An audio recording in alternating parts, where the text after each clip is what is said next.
So I'm here today with Streck. Thank you for being with us. Charlotte is the founder and director of Climate Focus, and you today are launching a very interesting report. It's called the Eliminating Deforestation from Cocoa Supply Chain report that you've compiled in partnership with the World Bank. Could you tell us a little bit about the main findings of that report, and then also tell us a little bit more about Climate Focus and how you were involved in coming to the research and the outcomes of the report? So thank you for having me. First, it's a pleasure to be here, and let me start first saying a bit about climate change, Climate Focus and my role. It is a climate policy and solutions advisory company. We work mostly on international climate change. We have a practice in Amsterdam that works on energy efficiency and renewable energy, and the part that I lead works on land use, so on deforestation and on sustainable agriculture. And increasingly we work also in collaboration with the World Bank on sustainable supply chains. Here, this report we have produced in cooperation not only with the bank but with the World Cocoa Foundation. Now, I think you may ask why are we presenting it here? Isn't it an agricultural topic, or maybe one on reducing poverty? So why does it matter? So it's important to know that agricultural commodities are the main driver of deforestation. So they are responsible for about 2/3 of deforestation globally.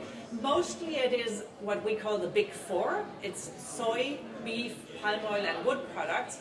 But there is a second tier of agricultural commodities that drive deforestation. And that is rubber, sugar and cocoa. And these second-tier drivers of deforestation are relevant, and they're important, particularly in a regional context. Cocoa is the biggest driver of deforestation in West Africa, and West Africa is the global producer of cocoa. So the absolute, West Africa, and mostly smallholders in West Africa, 90% of the world cocoa production is coming from smallholders.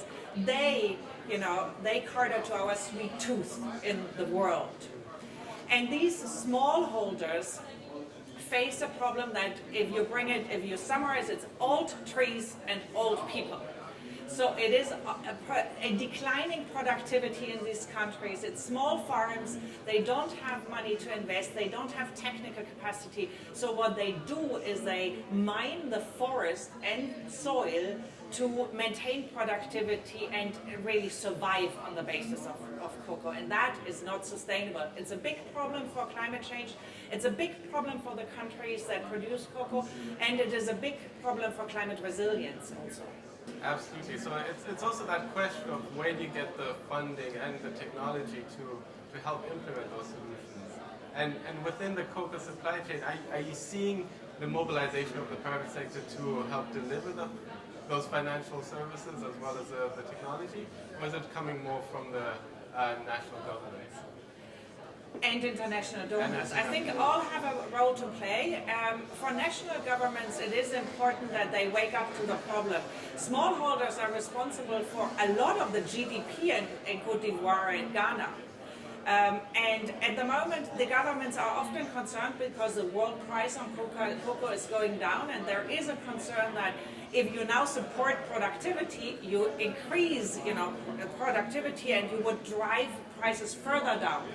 But that is very short-sighted because we see a lot of new cocoa plantation in Latin America, and where often the investment environment is favorable or better than in many of these African countries. So if these main producers don't wake up and work on a long-term sustainability with farmers and the private sector and international partners, they may lose a lot of their market share.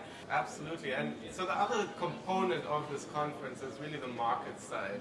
So we've been talking a little bit about the finance and technical support, but it's also the markets that help drive the sourcing of sustainable products.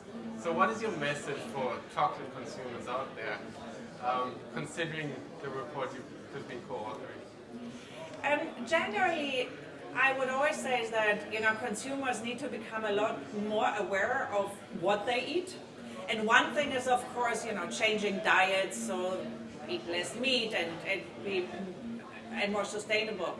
But then also look at selecting certified products. Today we have a problem that the demand is not holding up. We don't have sufficient demand to offtake sustainable products.